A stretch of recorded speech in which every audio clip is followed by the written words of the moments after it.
Yo, what up? What up? What's good? Hold up. Let me check something real quick. You guys know how I be doing. Sometimes I get like excited, like getting this shit together, and I don't have stuff. Okay, I'm good. I'm good. Yeah, everything's good. Everything's good. We'll see who's up in the house. What up, Nerd Coast Officer? Appreciate the love, homie. Appreciate the love. Phil, what's good, bruh? What is good? Not much today, man. Not much. I was kind of out of the loop this weekend. So let me get my stuff started real quick. Yeah, I went out of town to like a cabin at a resort this past weekend. Left early Friday morning. Came back yesterday around noon, 1 o'clock or whatever. Had a good time, man. Had a good time. A little water park action, little stuff going on. There we go. Yeah, little water park action. Did some stuff like that. And I got back yesterday afternoon. So yeah, got this shirt there. This is fucking dope. Been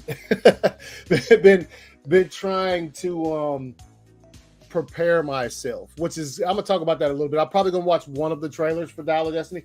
I am, you already know. You guys, you know me, right? Oh, hold up. Let me show off the goodness, bruh. Your boy ran across a couple, they had a bunch, right? But yeah, it's dope. I plan on trying to get them all. Couldn't at the time, though. But yeah, I like this pop better than the one where he just has on the same thing this figure has on. Really, and I was like, I already have that basically. So here's that. The Indy might fall over, bruh. You got to keep him safe in this bitch, right? But anyway, yeah. So I went to Tennessee this weekend. It's like a 4-hour drive.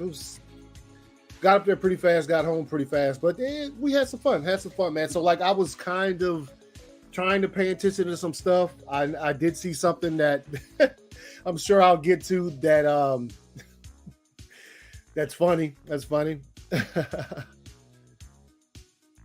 It says, what's that? That getaway time is needed. They got yeah, man, you do, man. Oh, Joey. What's good, homie? World's finest in the house. We're coming back, y'all. July 14th. But anyway, when am I seeing Dial of Destiny? Thursday, bro. 3 o'clock in IMAX, man. Like, I'm off that day. Like, I want to make sure I get there and have time to get situated. Because normally when Thursday premieres, man, they've gotten earlier. And I always like to catch the earliest one so that if, like, I'm doing any content afterwards, I could sort of get on there and talk about it. And it's hard to like take half a day off work to get off. And this movie theater is kind of far. It's like an hour away. So I was like, yo, I got the day off. Now I can just fucking, you know what I'm saying? Just relax, get up, go work out, and then make my way up to the movie theater, man. I don't know why I just made that sound. It's ridiculous. Yes, sir. But anyway, man, so I said it's a little bit of stuff to talk about. I didn't see much this weekend. Obviously, I did one thing I did tweet out and something got deleted about it. It's hilarious. Well, I'm sure we'll get to that at some point. Let me make sure I got this stuff ready. All right. I do indeed. All right. So, and you guys know, if you should know by now, man, like, when it comes to this daily show, I love doing it so much. Like there might not be any news to talk about, and I'll probably still go live just to connect with my people and talk about some stuff. Just to do it, man. It might not last long, but I do enjoy just this sort of. I remember this is different than what I'm about to talk about. But I remember when I first started podcasting, like recording, I felt like a fucking maniac, like a freak. Because I'd be talking to myself for like an hour, and I'm like, yo, what the fuck is it? At least this way, there's some comments that can come through with the live stream. But I just love it a lot. I really, really enjoy it a lot. So that's why, like I said, news could be sparse as fuck, bro. And I could be like, yo, I'm gonna go live though. We'll talk about it, have some fun with it. What the hell?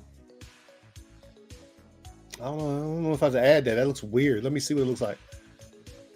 Yeah, bro. What is wrong with that screen, bro? Let me do something real quick because that doesn't look too good. What the hell? Okay, I guess. Anyway, you know how I start the show? Yo, what up, Neil? What's good, homie? What's good? Well, thanks for stopping by the Daily Show, man. As always. All right, let's see. But you guys know how I start the show. First thing I talk about is stuff I saw today. What the hell is that? That's ridiculous. That is insane. Anyway, stuff I saw today. What did you do? Yeah, I fucked something up. You see how that looked? They look mad weird. Y'all see that? The page wasn't even loaded. It was fucking weird. But anyway, let's go. Bing! I thought this was interesting. This is just somebody talking about their experience filming with Michael Bay on one of the Transformers movies. It said this story about Michael Bay that was left on my Age of Extinction log is incredible. Holy shit. It says my main, let's see, pull this up bigger. I forgot I got to make it bigger. Sometimes people can see it. It says my main anecdote about this movie is that my 3D production professor in college was the stereographer. He told a story about how the 3D rig was so big that the crew couldn't figure out how to pull off a shot in the highway sequence without having a truck crash into the camera. So Bay calls him up from across base camp and asks how much the rig was. Upon hearing that the rig cost $500,000, bruh. He said, cool. Then they shot the scene and the rig was annihilated by an 18-wheeler. Bruh. Hey, man. I'll say one thing when it comes to Michael Bay. Dude makes some fire action movies, bro. You can't even... The Rock? First off, if you have never seen The Rock, I don't know what to tell you about your film choices that you watch. Classics. Michael Bay, dude's the classic fucking, quintessential action movie director, right? That's exactly what you want to see from action movies. Big summer blockbusters where you shove your face full of popcorn and you just fucking watch, right? So, there's that. Yeah, let's see. Armageddon, bruh. See? Phil gets it, bruh. The quintessential action movie director, Michael Bay. Michael Bay. You can say what you want about his Transformers movies. The first one was still fire. Yeah, one of them, I remember seeing it at a showing where it started at 10 p.m. and my ass was sleeping that bitch. I'm not even gonna lie. It was the one where the Constructicons, like they had like fucking, one of them had a huge sack. They had balls. They were like, bing, bing. That one's the one I think was that though? One of them I remember, my ass fell asleep in that bitch. So that's that. There's that. So let's bring it back up. But cool comments though. Michael Bay's like, yo, let me destroy shit. Fuck it. That's what this movie's about. This is cool from Alex Ross. Tweeted this out the other day. I saw this. I think this is cool because some people tend to forget Alex Ross did this art for the opening of for the Spider-Man movies, man. The Sam Raimi movies and shit, man. You talking about the balls clanking? No, bro. No. Joey, remember you said that was your favorite, man. You was like, you changed your alarm tone to wake you up to them old fucking metal testicles fucking popping together. You know what I'm saying? Yeah, anyway, the Alex Ross art is dope in this. We all know it. It's incredible. It's incredible. Oh, shit, I need to retweet that. I probably quote tweeted, didn't retweet. Anyway, let's move on. Bing. This is cool. Paul Dano as the YouTuber Roaring Kitty in the GameStop Reddit Chaos movie Dumb Money. Looks like dude is... Look, man, sometimes you see perfect castings. Let me tell you.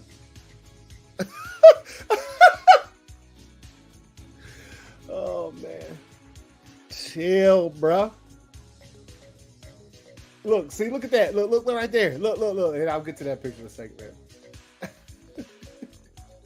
Bro, this is ridiculous, okay? The accuracy is insane.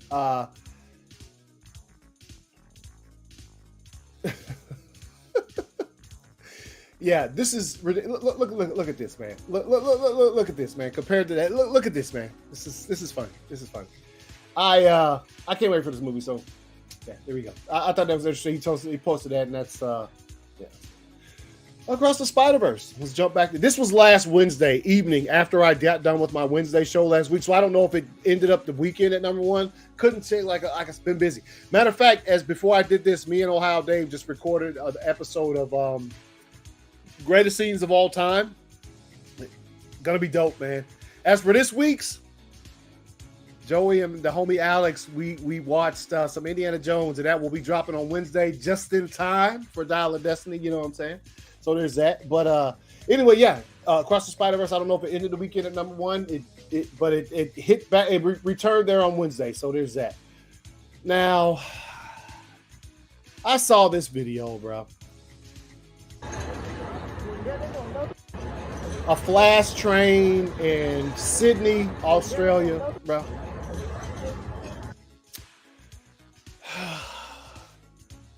Now, I'm only going to talk about this briefly because I talked about it on Amateur Hour yesterday evening, and there's just not much more to say.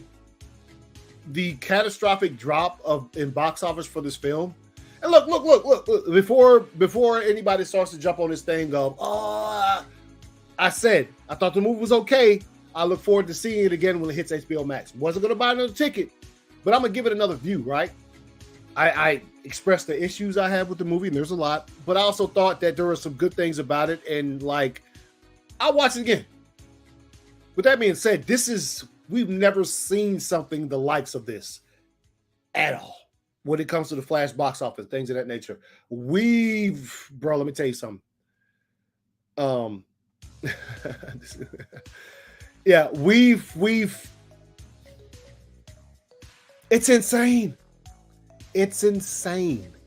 First of all, it's opening weekend box office. I was not surprised about that. It did not reach what people had, but then the drop, man, certain voices in this fandom were heard, I guess, because for the general audience, and I've always said that when it comes to these movies, man, like comic book movies, it doesn't matter about the hardcore Flash fans. Any hardcore Flash fan, it doesn't matter about the number of them, because movies like this don't make their money off the hardcore fans. They make them off the general audience. They make them off that stuff, right? The general audience likes it enough to go back and see it again. That's where you make it. Because the fans, if you look at the entire population in general, hardcore fans of a certain, I say the entire movie-going public in general, movie-going, hardcore fans of whatever they're talking about are a small piece of it. And so the money is made off the general audience, right?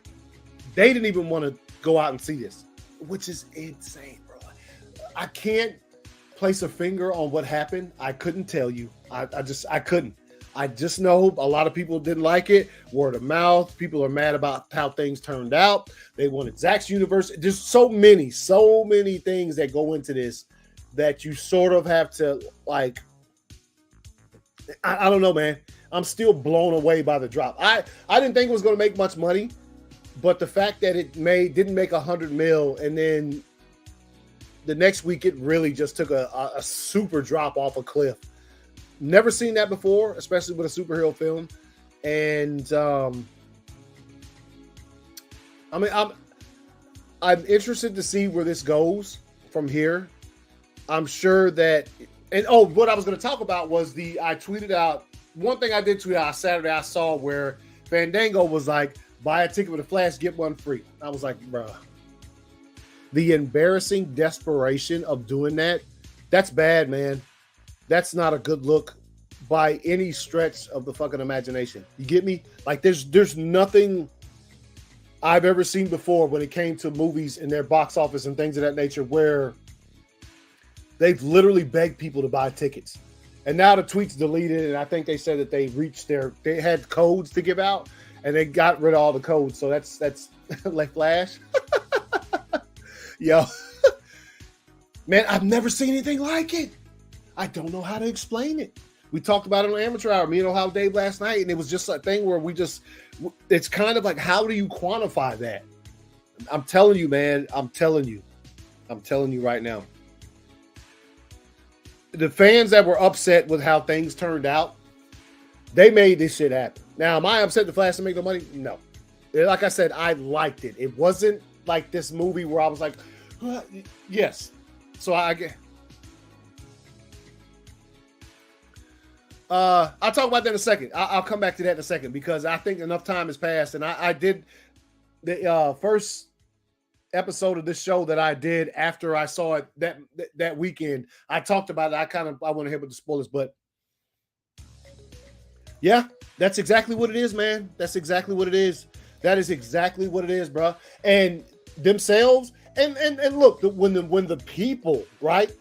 You know, the people who want certain things, when they really want it, it's evidenced by this thing right here existing. This exists because the people spoke, and this thing exists because of that. I do not know how or why Warner Brothers thought, wow, their voices were loud enough to get us to do that. They won't, if they don't like the Flash, they won't be. They were loud enough in this endeavor as well to convince the general audience not to fucking see it, bruh. That's insane. That is insane. So look, and I'm not going to say it's all people who are Snyder fans. I'm not going to say that. There's a bunch of different factors that went into it. Some maybe it's gotten to a point where, like, when you start trying to be nostalgic with Michael Keaton, it just doesn't work anymore, because I will feel some nostalgia seeing Michael Keaton as Batman, but somebody who's 15 years younger than me might be like, nah, bro. 20 years younger than me, but nah, who was that old man? Why he got on the bat suit? He wrinkled as fuck in the face. Like, did you see what I'm saying? That's another aspect of it you have to think about. Bringing back Keaton. Some people were like, why the fuck is this old ass Batman in here? We don't need that. Then Batfleck scenes, which it's fucking crazy. The Flash lovers out there, nobody's talking about. He's still killing folks. I had no problem with it, obviously, because I had no problem with him doing it in the BBS. I understood it. He's still killing cats.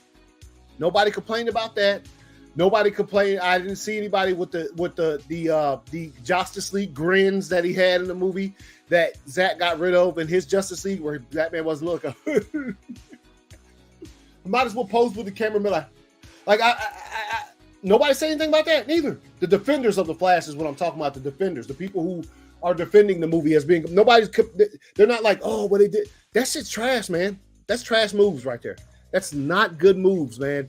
That stuff, and they complained about it when Justice did it, when Joss Whedon did that shit with the 2017 cut. Did in this movie too. I haven't hardly seen anybody sort of complain about that. I found it to be cringe as fuck when I was watching the movie. That could be a part of it. There's so many factors that go into the box office of this movie failing, but I've just never seen it before on this level, bro. Never on this level, man. Like, I saw most of the tweets I see is they say they started off with the Flash almost disappeared from existence this weekend at the box office. Like, movie theaters are probably dumping the fuck out of this movie next weekend. They're like, yo, Indiana Jones is starting. We ain't got time to hold up a screen with the Flash. Nobody's watching that. They're probably going to cut it out, man. We were having a discussion how long we think it's. I think Ohio Dave said he thinks it'll be on HBO Max next month. I don't know if that's soon, but if they're desperate enough to offer free tickets, that shit might be on HBO Max in July, bro. Could be, man. That'd be insane. Shazam! Fury of the Gods didn't even hit HBO Max that fast after its theatrical release. So, who knows, bro? Who knows? Anyway, let me get back to this. He said, what do you think? I thought Rise of the Beast was pretty damn good. The tease at the end was fire. Let me tell you something. As a child, growing up in that time, when I've seen the crossovers that happened between G.I. Joe and Transformers before, when I've seen the stuff, I saw that card flip over and I almost lost my fucking mind. I am excited for that shit. I know a lot of people may not be. That's cool. But I grew up in that period. I had the toys in my hand, like before I had literally, like, I am excited as fuck for a G.I. Joe Transformers crossover. And spoilers, I'm sorry if you didn't see it, if you didn't know it yet. Yeah, I thought Rise of the Beast was I thought the movie was pretty good, but that thing they're setting up, let's fucking go. Zero problem with that. Zero problem. I enjoyed that to its full extent. All right, let's get back to this stuff. So there's this Flash train. I wonder if that still I mean, I know the train still exists, but I wonder if they still have these logos and stuff on it, considering what has happened. Let's move on. Dune 2 is a beautiful love story, says Zendaya. I remember I had some fun with some Zendaya out there looking like she's about to get them cheeks clapped off, bro. Y'all saw the pictures? I stood there and brought it up, man, where she's with those dudes on that whatever movie she's working on, like, or is that a show? I don't know what it was. But the seeing the Tom Holland reply stuff was funny as hell. Like, people saying Tom Holland right now, like, with the sad Spider-Man memes and shit. That shit was funny. But she said there's a war going on while they're just trying to grow up. fire. I like to hear this about this movie, man, because I did like their relationship, and I do love the fact that this is what I would expect from it, because I've never read the book. Tom Holland right now. See, there's one of them. Yo, there's one of them, Tom. So, hey, Mama Film Junkie, what's good? What's good? Thanks for stopping by the Daily Show. Thanks for stopping by. Appreciate it a lot. But yeah. Doom 2, this is what I was talking about with the Tom Holland stuff. Tom just can't catch a break, man. Look, bro, what? Why he on the ground bleeding, man? What? Tom Holland at this very moment.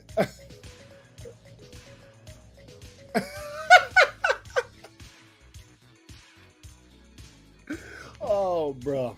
Okay, let's move on. Let's move on. Bing.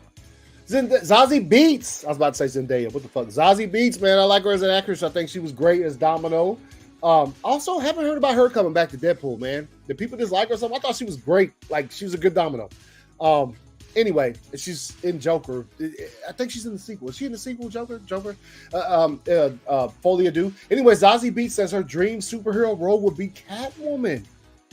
Very, very interesting. Now, I think that Zoe Kravitz is doing a fantastic job. She did a fucking kick-ass job in the Batman. So I'm not trying to say replace her, but Zazie is Catwoman, maybe in another. Remember what Gunn said, right? You know, like, remember what he said? Like, it's an Elseworld story, so maybe if they bring Batman in, could she possibly be his Catwoman with his Batman, right? Who knows? I have zero problem with that, too. I think Zazie is absolutely incredible and amazing. So it says, I don't know. She's just cool, and I feel like I'm a cat at heart myself. See, look, let her be Catwoman and Brave and the Bold. There we go. She would be perfect for exactly. So I think she's fire. Zazie is incredible. This came out, right? The boy Ray Fisher, man, on doing his thing on the stage where he got his career start, man. These photos are dope. And also, we talked about this on Amateur Hour last night, right? There's one thing. For people who don't know, let me bring this back down right quick. For people who don't know, on movie sets, when you have like scenes where there are like, big fucking buff dudes, superhero movies, whatever the case may be, and it's going to be shirtless or whatever, all of them. Don't get it twisted. They all do it. Before they go at live, before they start filming, they get in and do a bunch of push-ups, sit-ups, whatever muscle group needs to pop. Because if you work out and stuff, you understand like that shit. Blood sort of rushes to the muscle group and then it gets bigger. So that's what they do, right? Everybody's done it. The scene in Age of Ultron when Captain America whips a log apart, did that shit before that scene. Guaranteed. Everybody does it, right? But on film, you can film it. There'll be bump, but there's things you can do with it. Live though. When you're looking like you prep, I'm sure Ray backstage before he did this scene got back there and because he's already sweating. So I'm sure that but to do it live and still look like that, let me tell you something, bro. My man's is ripped, man. Shouts out Ray Fisher, bro. You put your work in, man. I like to see people put the work in and like be able to showcase it in this type of manner, right? Where you look at it and see that it's more convincing as Ali on the stage. So, look at these, man. This is incredible, man. This is dope. Now you see why his hair was like that when he came to full circle, bro. Because, he out here. So, shouts out Ray Fisher, the homie. You know what I'm saying?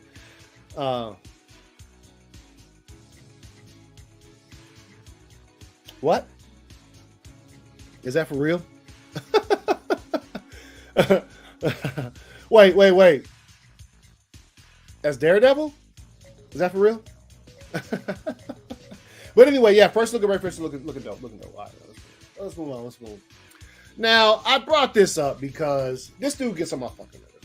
Yes, he co-created Deadpool. I got all that shit. I am not in any shape or form. I out here like,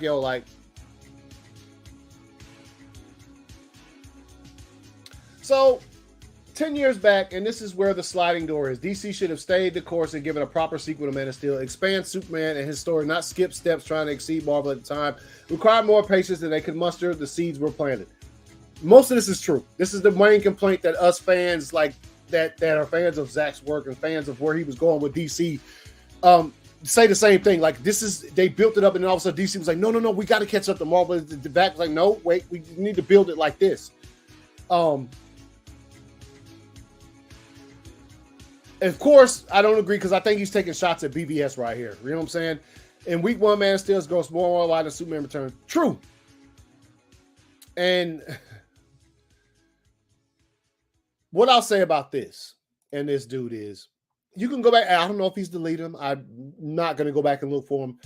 The day that the embargo lifted for reviews for BVS, I remember I was sitting at my dinner table. I was eating dinner and I had my phone right there.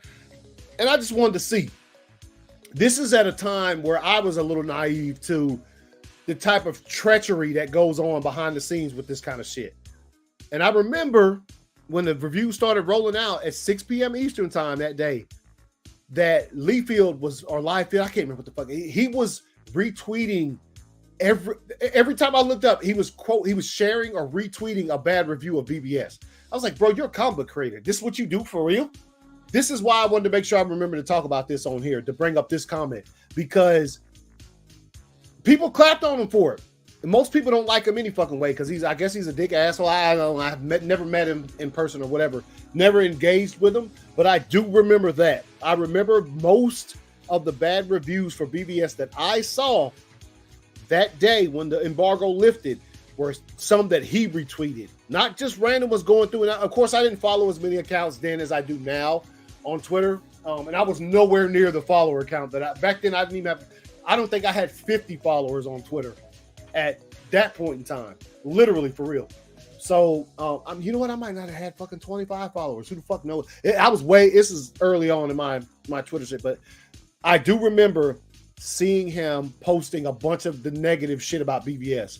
And then at the end saying, but you know what? I'll wait to the judge so I see like he was tweeting them out, retweeting them saying, oh, damn, here's another one. And like, who does that when you're in comics? Who does that?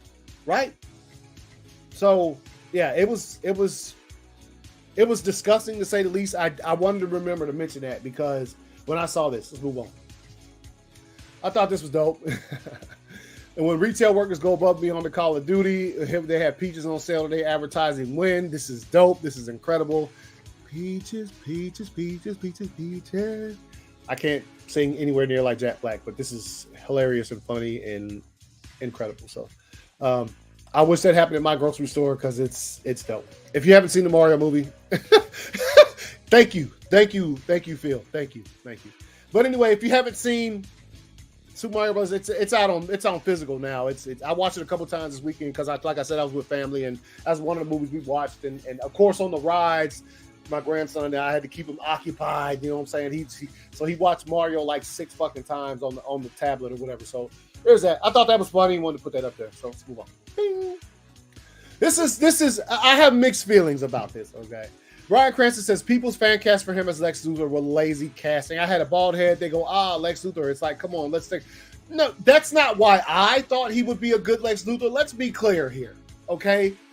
That's not because Bryan Cranston would have fucking killed. Now, Jesse Eisenberg did fucking great. Jesse Eisenberg is a great Lex Luthor in the context of like Zack Snyder's like his movies when it comes to how Man of Steel, BBS, blah blah blah, right?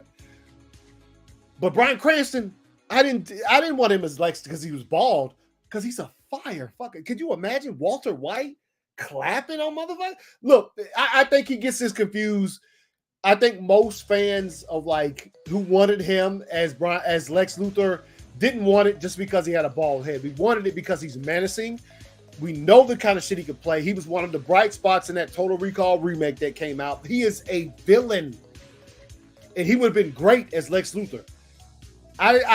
Him saying that, it's funny. It's funny. I think maybe he might be fucking with people. I don't know, but him saying I had a bald head, that's just lazy casting. No, that's not why I wanted him as Lex before Jesse was announced and before they started moving forward. It was because I know he would be fucking scary, bro.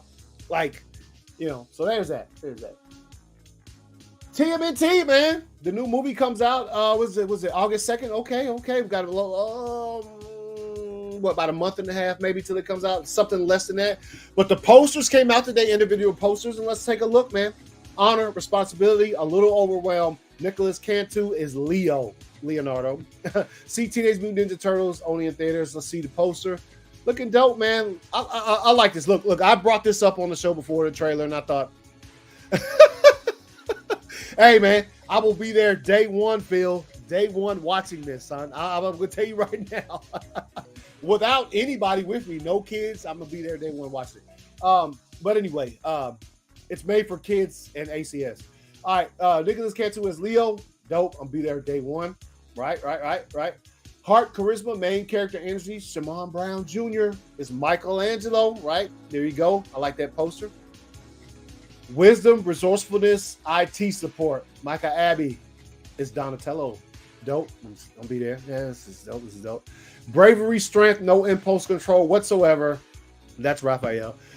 Brady. Yo. Give me a second on that.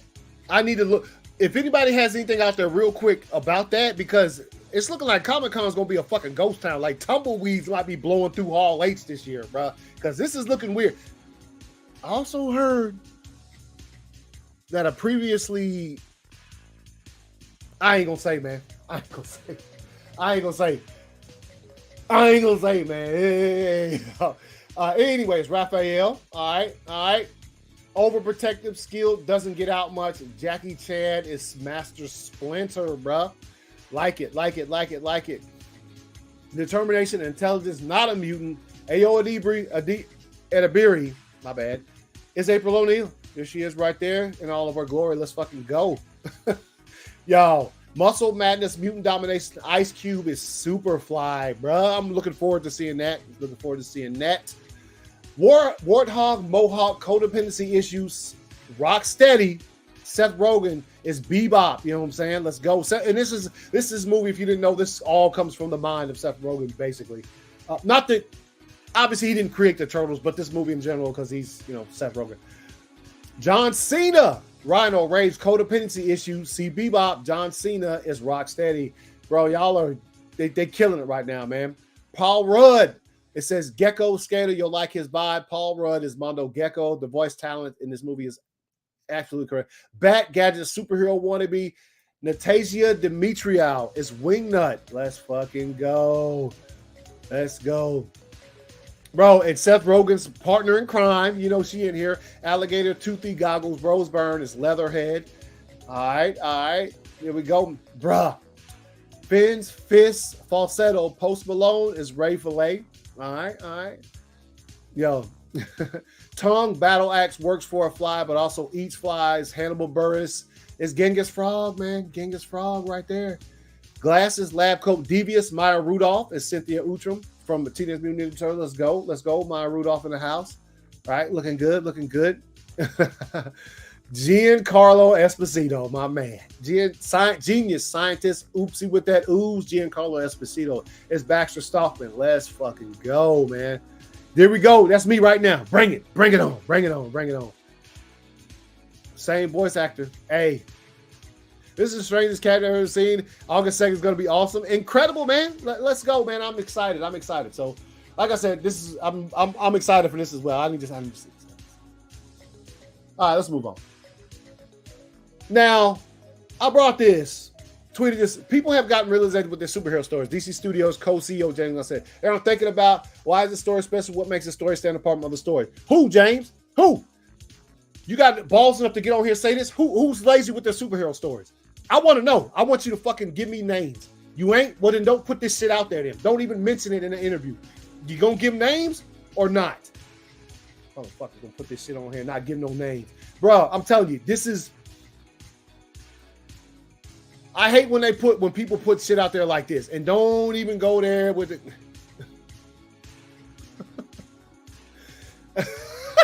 Shit, yeah.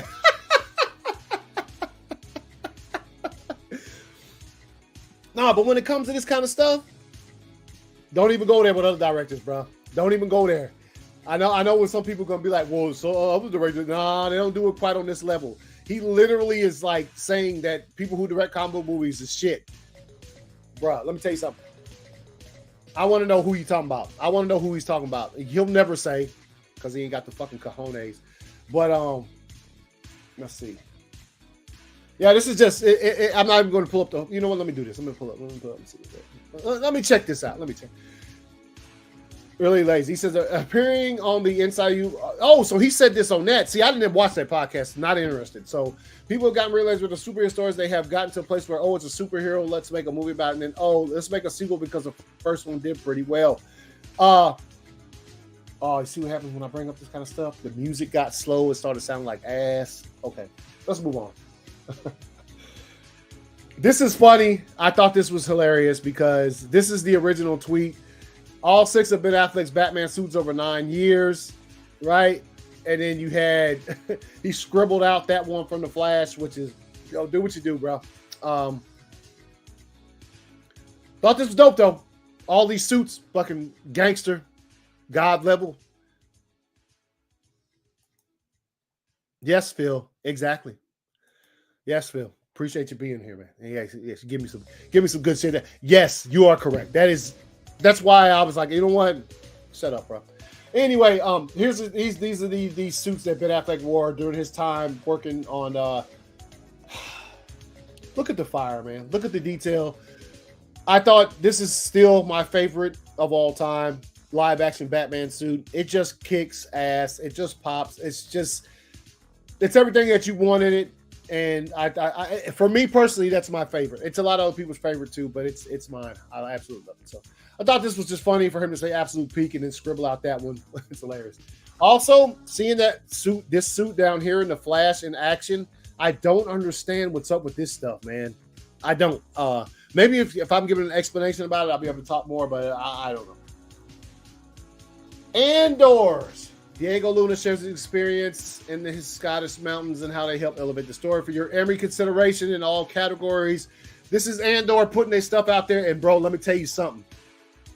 Deserving of some nominations, bro. Probably to win some, maybe. Especially if you're talking about visual effects on a show. I mean, you could go House of the Dragon. There's going to be a lot there, but Andor was fire, dude. And you already know my thoughts on it. I talk about that much on my channel about how much I enjoyed that show and how much I thought it's the best Star Wars series that I've ever seen. There's some good ones out there, obviously Mando season 1, things of that nature. This is Andor is incredible. So let's listen to Diego Luna talk about Andor, bro. To shoot in the middle of the mountains, and there's this amazing scene. We can see where the mission is about to happen the next morning. We spend the whole day taking all the equipment up. We climb the mountain, literally all of us, We get to the top and it's just a cloud. We can't see anything. And you have to shoot it. The scene is there, And then the scene became this very melancholic scene about people that can't actually see what they're about to do and they have to go blind. And I mean, that's what happens when you're shooting a film in a place that exists. We went to Scotland to shoot in the middle of the. So there you have it, man. Diego talking about, his experience shooting some of Andor, whatever. I thought that scene in the show was incredible. I loved it a lot. It's dope, man. It was dope. It was dope. This series is good, but what? Okay, get out of here, bro. I had to scroll down and see somebody's terrible fucking comment on it. Get out of here. All right. Andor, for your consideration, when it comes time for Emmys, man, I need to see some stuff, man. I need to see some. Oh, so this came out on June 16th. I just now saw this. Oh, okay. Oh, my bad. I'm behind now. I just saw this like earlier today, man. Somebody said it. Saw this on Instagram, Ghostbusters News. It says my most cherished memory of having drinks on a film set with a co-star will be any Friday night that I'm working with Bill Murray. Believe it. I believe it 1,000%. Bill Murray be getting fucked up, I'm sure. And I'd like to have been there for some of those drinks that they had, to be honest. Here we go. Indiana Jones and the Dial of Destiny releases in theaters this week. Will you be watching? Will I be what now? Motherfucker, yes. Like I said, Thursday, 3:00 p.m. Eastern time, I will have my ass sitting in the fucking IMAX theater to watch this movie. I am excited. I talked to some people who've seen it, some people who like really gave me some real personal thoughts about it, and they liked it. So I can't fucking wait, bro. I cannot wait to see this, man. Like, I am so excited for this week to go. I didn't have to work today. I have to work Tuesday and Wednesday, and then Thursday I'm off. Like I said earlier, like I am giddy as fuck to see this film. I am excited beyond measure. And let's see, so take this down real quick. I just can't tell you how much I am. So here's this video that I found on Instagram, and it is dope. I'm gonna let it play a couple times because I don't know how to rewind Instagram videos, but here we go.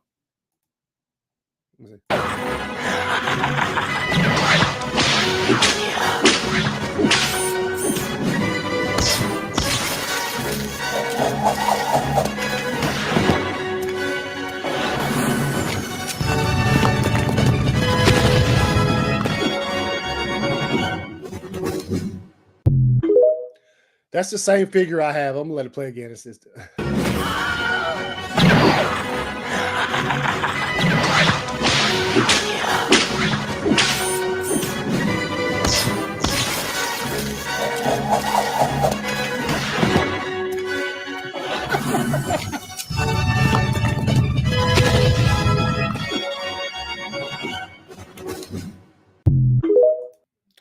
So there's that. I hope you guys enjoyed it. I enjoyed that a lot when I saw it earlier. It's incredible. It's just fucking dope.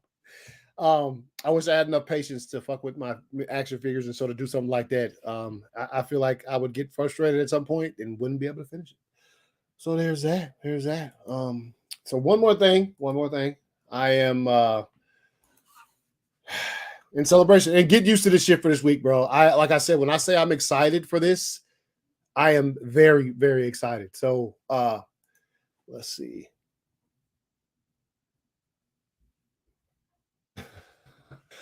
Let's see. They dropped a little something. Oh, let's watch this. Oh, this is perfect timing. I was gonna watch the trailer, but let's watch this. Let's take a look, man. A behind the scenes featurette, y'all, just dropped a couple hours ago. Let's go. And action. Harrison wants things to be real. It's gonna hurt, but he's gonna do it anyway. Nobody's gonna believe it. Action is an essential element of what an Indiana Jones film is. Our goal was to do as much as we could for real.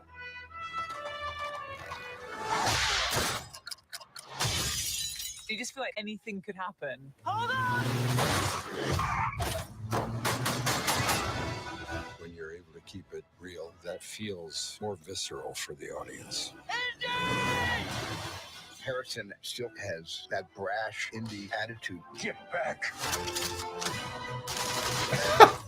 This is incredible.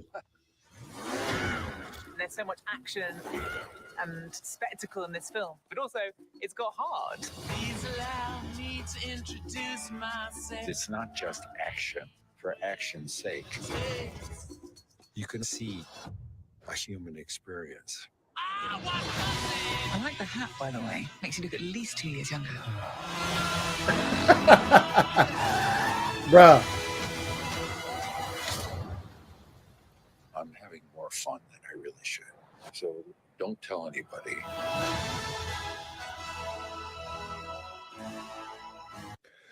Yo. Bruh. That's perfect. I didn't know that shit was out there, man. I was about to pull up the trailer, man, and it says like, yo, this is behind the action. Like I said, be there Thursday. Probably if I get home and it's time for me to sort of do a like what I did when I saw The Flash a couple weeks ago. I'll do that. As long as it's the time has to be right, because I don't want to interfere with a lot of things. So like, I'll see what happens when I get back home. If I have time to drop something real quick, I'll try to hurry. But that was dope. That was dope, man. So here it is again at theaters Friday. I'll be seeing it Thursday, and I will give you guys my thoughts literally like as soon as I get home. I'll jump on here. Like I said, if I can jump on here and tell you guys what I thought about Dial of Destiny. But I am let's see. Okay, Thanks. Nice seeing you folks. Yep, we'll be there. I saw a video earlier of a guy who got a chance to interview Harrison and the what is her name?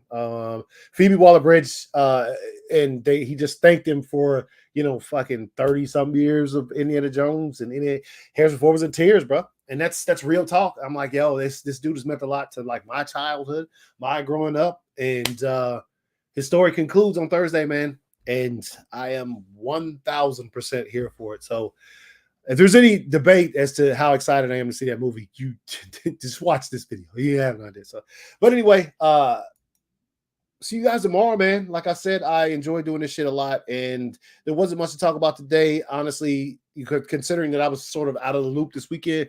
But I just love vibing with y'all, man. And shouts out to everybody who showed up and interacted with me in the chat, man. I appreciate it a lot, a lot. You guys have no idea. So, yeah, see you guys tomorrow.